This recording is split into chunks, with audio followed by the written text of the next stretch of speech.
Dando continuidade, então, a esta aula sobre utilitarismo, né, vamos procurar desenvolver um pouco mais a ideia do princípio de utilidade, formulado primeiramente por Jeremy Bentham e posteriormente também por John Stuart Mill, né. E lá no blog eu coloquei um material disponível para pesquisa e o estudo sobre o utilitarismo, né. Além da postagem do utilitarismo, em que eu coloquei o texto, tem esse nome, do John Stuart Mill, né, numa tradução portuguesa, eu coloquei também o vídeo do professor Luiz Alberto Peluso, né, é um livro, um vídeo que foi primeiramente apresentado dentro de um curso chamado Humanidades, e que foi primeiramente televisionado pela TV Cultura, né, e que hoje em dia está disponível aí na internet. Como eu disse, trata-se de um vídeo bastante instrutivo, até porque é a apresentação de alguém que está realmente inserido na discussão sobre o utilitarismo. Se vocês perceberem, se vocês tiverem a oportunidade de ver um outro material que eu disponibilizei para vocês também, né, que já estava lá no blog, agora eu subi, né, está na postagem anterior a esta das aulas, vocês verão também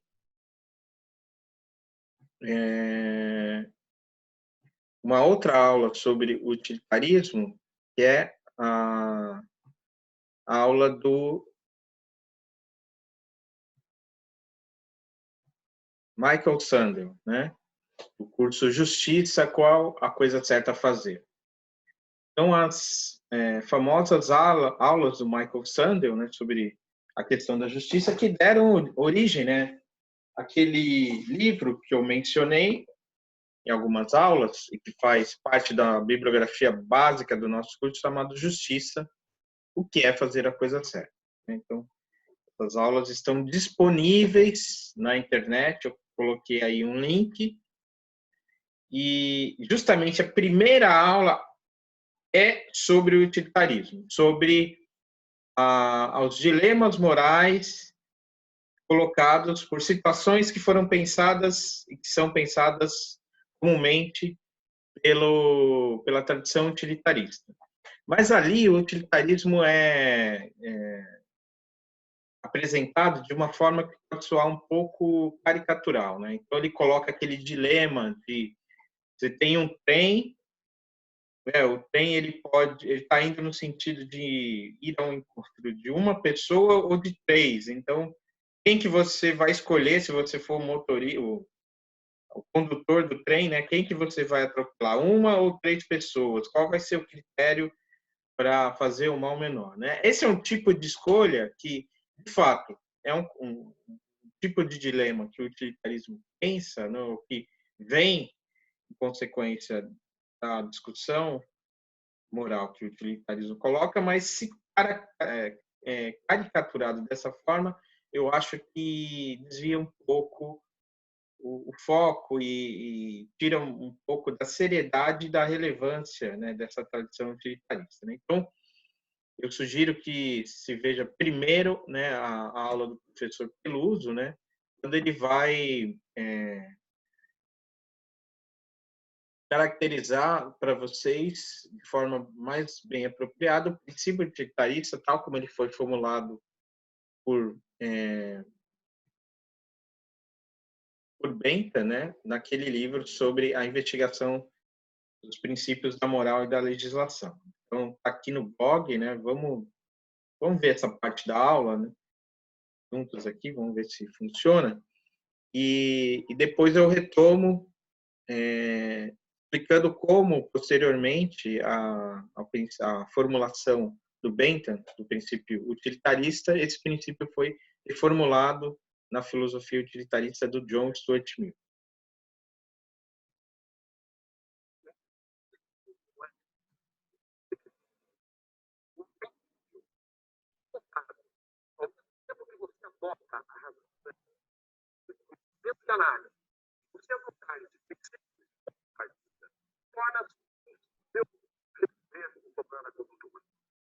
Qual é esse princípio? É o chamado princípio da utilidade.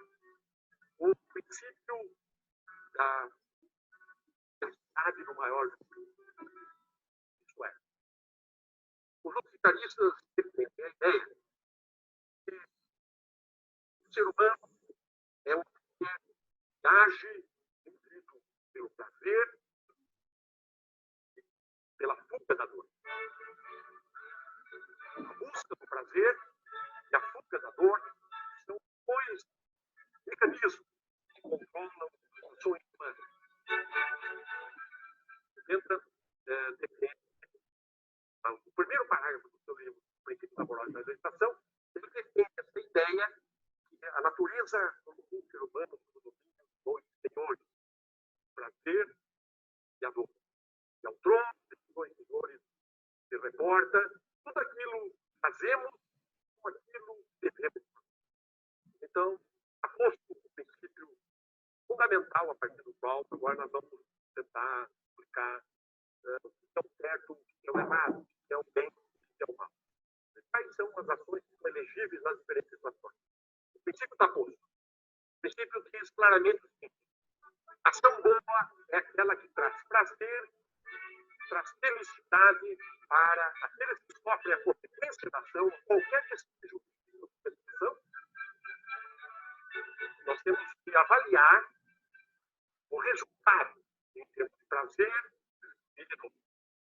Então, se uma determinada ação resulta no prazer do maior número de pessoas, esta é a ação moralmente correta. Esta é o bem. E a ação má é aquela que resulta em sofrimento. Quando você coloca esse primeiro princípio, as pessoas assustam.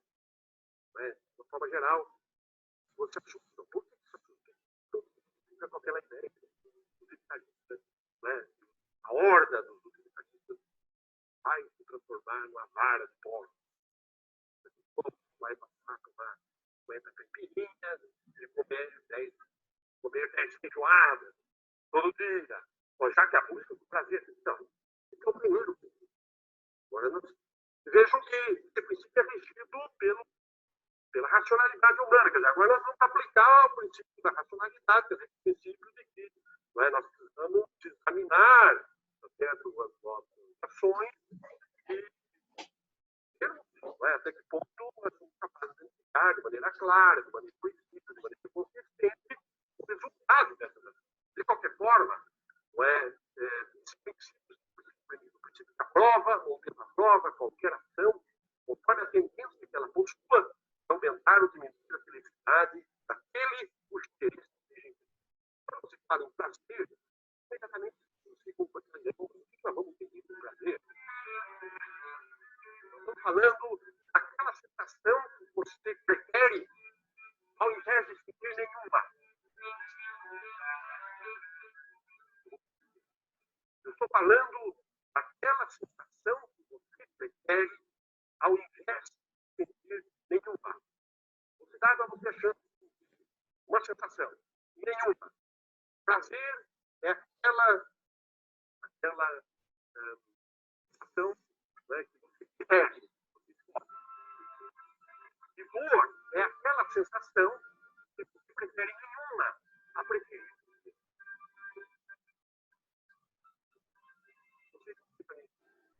Mas essa é uma ideia tosca também. Ok, colocado dessa forma, o primeiro ponto é tudo. Nós vamos trabalhar. Mas, os utilitaristas trabalham, não vê que não é tão tosco assim.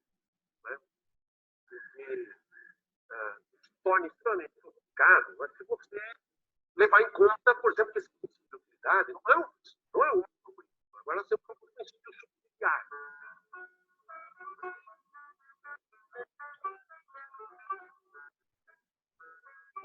São outros partidos.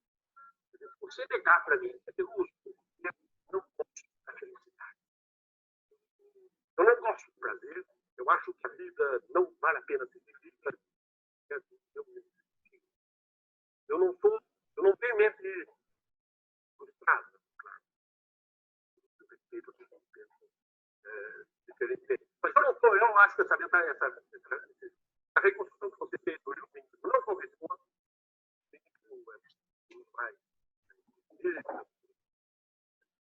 qualquer coisa assim, para você eu não estou falando mais. Você não é um indivíduo disposto a achar que vale a pena ser feliz, não é? A ética utilitarista não vai dizer muito. Essa é uma ética para pessoas entusiasmadas com a vida, entusiasmadas com a possibilidade da razão, descobrir as coisas, descobrir o sentido da ação humana e dar conta do problema da felicidade humana. Promete é uma teoria que pretende mostrar que a ética promove seres felizes. O objetivo da moral, o objetivo desse conjunto de regras que nós temos na sociedade, que alguns têm direito de moral, esse conjunto, essas regras todas que regem o nosso comportamento, o objetivo de tudo é fazer com que nós sejamos o mais felizes possível, dentro do que a felicidade é possível, daquela que é razoável. E qual é a felicidade que é razoável? Aquela que nós conseguimos levar. Bom, então, veja, se você rompe com esse ponto de partida, justamente para funcionar a ética utilitarista, precisa se contar com a ideia de que dor e prazer são iguais. Vejam, não estou dizendo que os objetos provocam o mesmo prazer e a mesma dor nos mesmos instantes. Não. Eu estou dizendo que dor é dor. Prazer é prazer. De qualquer forma, existe um princípio de identidade de interesse. Quando eu falo de prazer, nós todos estamos entendendo. Não há como verdade. Quando eu falo de dor, a mesma coisa. Não vale dizer que alguém gosta da dor. Isso é doença, isso é patologia ética. O sádico nem se coloca. Tá correto? Então tem chance que essa ética não é uma ética que fala de sádico. Outro princípio subsidiário, o princípio da economia dos prazeres. Isto é, prazer é algo que nós podemos identificar e medir. A sensação pode ser medida. A gente vai dizer, é um problema ferramental.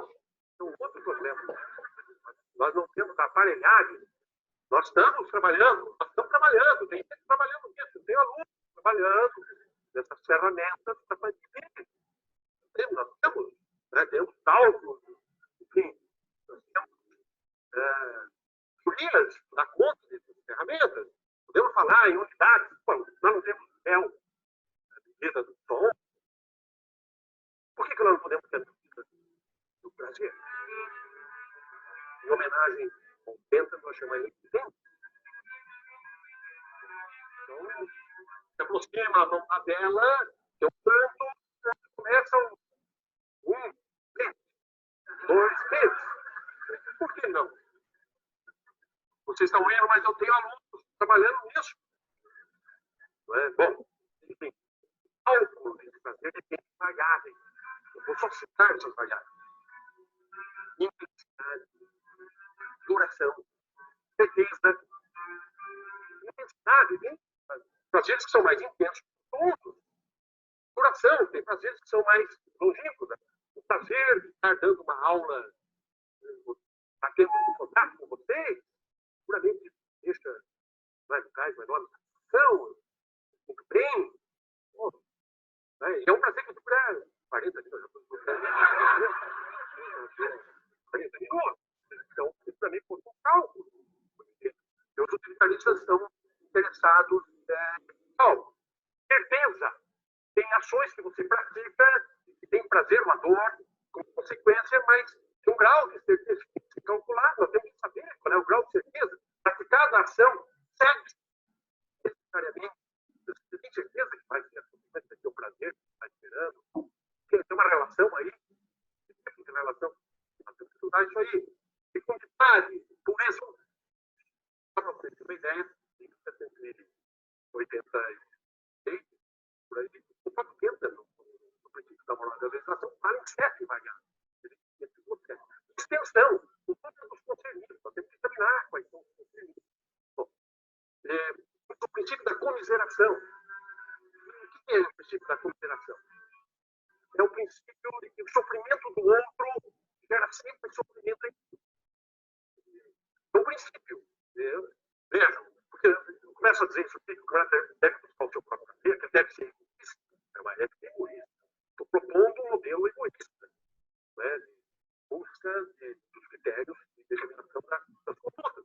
Digo isso imediatamente vai da pessoa. Ele vai gerar um camarada anormal, porque ele vai passar por cima de todo mundo. Não, porque o sofrimento do outro me incomoda.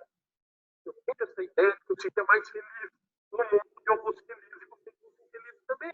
Então é sinal de que eu me incomodo com a felicidade. É um princípio. Chama da piedade, da comunicação. É um princípio subsidiário do princípio de utilidade. E, finalmente, o princípio da simetria. É um princípio que mostra que prazer e dor não estão colocados numa relação simétrica. O que isso significa? Isso significa que a eliminação da dor agrega sempre prazer. A eliminação da dor agrega prazer. O sofrimento do outro incomoda, a eliminação do sofrimento do outro traz sempre um certo plus. O prazer que eu preciso encontrar. Tem momentos em que eu posso agir de forma tal que eu não leve em conta, por exemplo, o sofrimento das outras pessoas. Então, eu precisaria buscar, porque, olha, vou eliminar o sofrimento de todo mundo, eu, então, posso que eu tenha uma satisfação maior. Enfim, esse é o projeto. Essas são algumas ideias do projeto utilitarista, os princípios fundamentais. Para concluir, esse projeto é um projeto que tem como objetivo realizar a felicidade humana. Essa é a ideia, uma ética que pretende, não é, fazer, mas, como consequência, se você implantar os princípios utilitaristas, não é, na determinação do debate moral, o resultado é exatamente a realização da felicidade humana. E a realização da felicidade humana usando dois meios. Mas a razão humana, nossa capacidade de iniciativa, e a lei. A lei nada mais vai ser do que a tradução, não é, desse exame que a minha razão vai fazer das diferentes situações, identificando quais são as regras de conduta, quais são as condutas no primeiro momento, e depois quais são as regras que prescrevem as condutas, como fazer o indivíduo mais. Enfim. Bem, essa então foi a aula, né, do professor Luiz Alberto Peluso, né, que está lá no blog.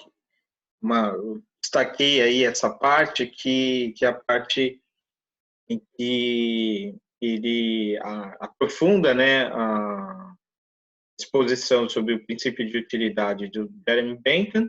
Na verdade, ele pega algumas das principais teses do livro do Bentham, né, uma introdução aos princípios da moral e da legislação. O livro, né, não é muito longo, ele está lá na coleção dos pensadores, no volume que contém o Bentham junto com o Stuart Mill, né? Então vocês podem encontrar facilmente esse material e a leitura do texto não é uma leitura muito complexa, não. Então vale a pena para quem ficou interessado e quiser aprofundar, né? Essa perspectiva trazida pelo Jeremy Bentham. Muito bem. Além, né, da filosofia do Jeremy Bentham, né, que é a formulação primeira do utilitarismo, nós temos também a filosofia do John Stuart Mill, né, que é um filósofo que foi, desde a infância, formado para ser um filósofo utilitarista. Filho de James Mill, que era um economista, que era amigo do Jeremy Bentham. Ele ofereceu ao filho uma formação bastante forte, bastante tipo de, digamos assim, de É a alfabetização precoce, aos 5 anos, se diz que o Stuart Mill já sabia grego e latim, mas isso causou um certo problema, né? O próprio Stuart Mill relata mais tarde que ele percebeu que esse tipo de formação não foi muito saudável. Ele gostaria de ter tido, digamos assim, talvez uma formação mais livre, mais humanista, em que ele pudesse ser alguém que pensasse além de ser uma máquina de calcular utilitarista. E é nesse sentido, justamente, que ele vai criticar o utilitarismo do Bentham, né? Isso vai estar presente em algumas das suas obras, especialmente no Utilitarismo, que é de 1861. Eu coloquei lá no blog um link para uma tradução portuguesa. Há também uma tradução brasileira publicada pela editora Martins Fontes, né? Conforme a referência que está lá na nossa bibliografia. Mas, em suma, a crítica do Mill consiste numa rejeição da antropologia de Jeremy Bentham, segundo a qual o homem não deve ser visto como uma simples máquina calculadora hedonista, que calcula, né, a soma de dores e prazeres e estabelece aí, aplica, né, o princípio de utilidade. Para Mill, o conceito de felicidade deve ser expandido no sentido de uma filosofia eudemonista, a la Aristóteles, e não no sentido de um hedonismo, a la Epicuro. Segundo Stuart Mill, há mais na felicidade do que quantidade. A qualidade deve ser levada em conta. Daí a sua frase bastante conhecida, né? É melhor ser um Sócrates insatisfeito do que um porco satisfeito. Ou seja, uma felicidade tola não é de modo nenhum preferível a um estado de infelicidade consciente. Então, já nessa reformulação do Mill, já aparece aí também, né, alguns dos incômodos que são comuns entre os leitores dos filósofos utilitaristas, né? A ideia de que os utilitaristas, em geral, especialmente nessa versão primeira do Jeremy Bentham, reduz muito, né, o escopo da ação humana, né, tudo redutível às sensações de prazer e dor, e tudo dependeria da maximização dessas sensações, né? O Stuart Mill vai dizer que é preciso levar em conta certa complexidade da existência humana, de que a felicidade não deve ser pensada apenas como uma sensação, como já o Aristóteles colocava, né? Que tem a ver com a realização das potencialidades humanas, né? E é isso que vai estar presente na filosofia moral e também na filosofia política do John Stuart Mill. No seu liberalismo. Para o Mill, cada indivíduo é dotado de um impulso de autoaperfeiçoamento, isto é, de um desejo de tornar-se melhor como pessoa humana, de uma capacidade crescente de pautar sua conduta à luz de sua própria consciência moral. A natureza humana, nesse sentido, não é imutável, né? Nós não somos aquelas máquinas prontas tão facilmente decifráveis como pensava o Bentham. Da mesma forma, todos os sistemas de organização da vida social também são transitórios. Aí a ideia do liberalismo, né? Uma sociedade aberta à mudança nessa concepção liberal clássica. Consiste, né, na proteção à liberdade como condição da continuidade do desenvolvimento e a possibilidade de ampliar não só as liberdades, mas o usufruto das benesses trazidas pelo progresso. Aqui, né, quando a gente fala do John Stuart Mill, já estamos no século XIX, né? O Stuart Mill, ele vivenciou então um outro momento, né, da Revolução Industrial, em que, por um lado, o avanço da tecnologia estava acontecendo e também do sistema de produção, né? envolveu uma luta, né? Lutas sociais, de expansão de certos direitos, né? E a atenção a essa bandeira, né, foi o liberalismo do século XIX, que tentou se adaptar à reivindicação, principalmente da classe trabalhadora, né, e tem na questão do sufrágio universal um dos seus pontos fundamentais, né. E o Stuart Mill está mais ligado, digamos, a essa versão mais progressista da filosofia liberal, que pensa, por exemplo, na questão da liberdade de opinião, de crença, liberdade de imprensa e liberdade de associação, né? Com a ideia de que as oposições, os conflitos fazem parte da vida democrática, que as oposições do sistema partidário formam um sistema legítimo de contestação pública que possibilita aquelas reformas no sentido do melhoramento humano, né? Então, nesse sentido, se pode falar de um certo progressismo, né? Nessa concepção, né, de um liberalismo não conservador, mas que pensa no progresso humano, né? Aqui dentro, é claro, do contexto do século XIX, né, em que você tinha, por um lado, essa versão mais progressista, né, que vem da tradição burguesa liberal, surge desde as revoluções burguesas na Inglaterra, nos Estados Unidos e depois também na França, né, e que sempre pensam, né, no sentido de uma expansão de direitos. Enquanto você tem, por outro lado, uma reação conservadora, né, que muitas vezes vai no sentido até de defender a volta de um antigo regime. Então, nesse contexto, você tem esse debate. É claro que aí vai surgir depois, ou paralelamente, né, o socialismo como uma alternativa diante da qual a própria democracia liberal apareceria como conservadora, porque a democracia liberal apenas tenta remediar as mazelas do sistema capitalista de produção sem pensar ou sem ter em vista uma reformulação dele, né? Então você tem realmente aí diferentes modelos do que é a justiça social.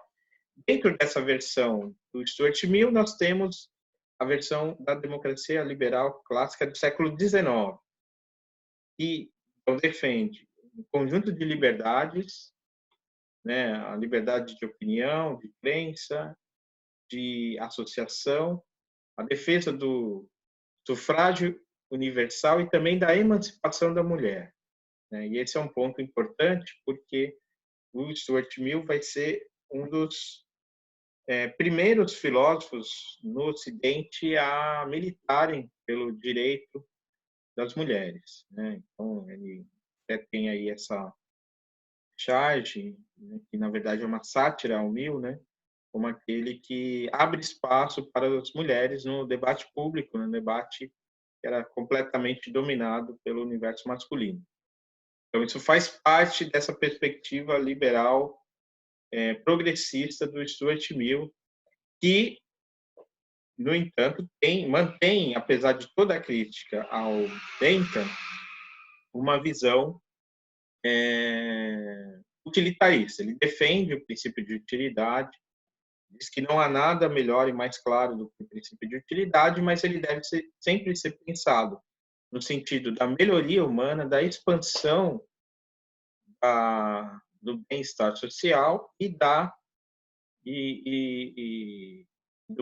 das conquistas, né, que se possa fazer no sentido de um progresso que envolve, então, a realização das capacidades humanas, né, no sentido, então, aristotélico da eudaimonia, né?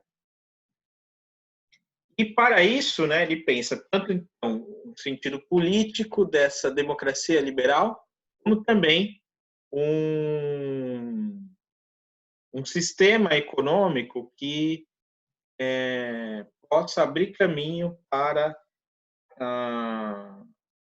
uma sociedade justa com uma certa distribuição de renda, né?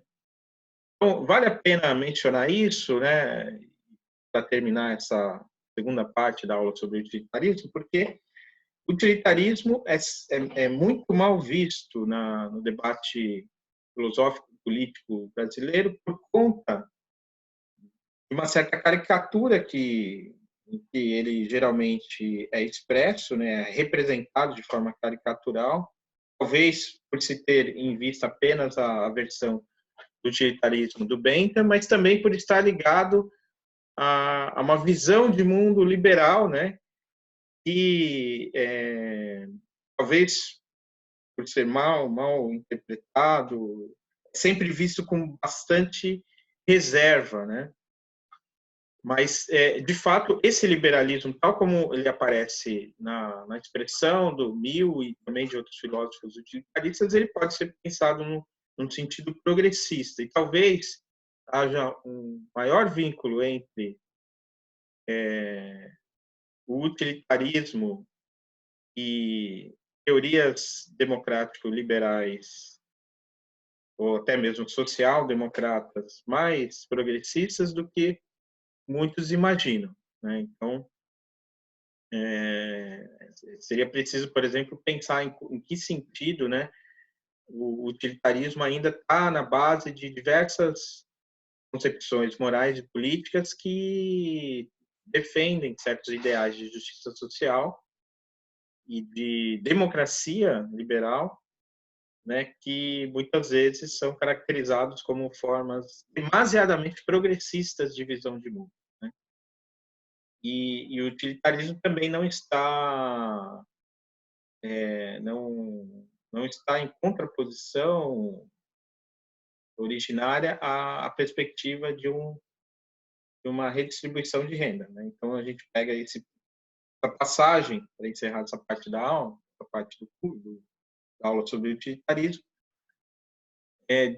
da obra Princípios de Economia Política, do Stuart Mill, em que ele diz: a melhor condição para a natureza humana é aquela que, ao passo que ninguém é pobre, você tem a ideia de uma renda mínima, ninguém deseja tornar-se mais rico, nem possui qualquer razão para temer ser jogado para trás pelos esforços dos outros em se lançarem à frente. Apenas nos países atrasados do mundo que o aumento da produção é ainda um objetivo importante. Dos mais avançados, o que é economicamente necessário é uma melhor distribuição. Então, é nesse sentido que o utilitarismo vai estar ainda presente nos debates contemporâneos sobre justiça. E é um pouco sobre consequências e as aplicações da filosofia utilitarista para pensar a ética e a justiça que eu vou dedicar a parte final da aula, a próxima parte. Volto daqui a pouco.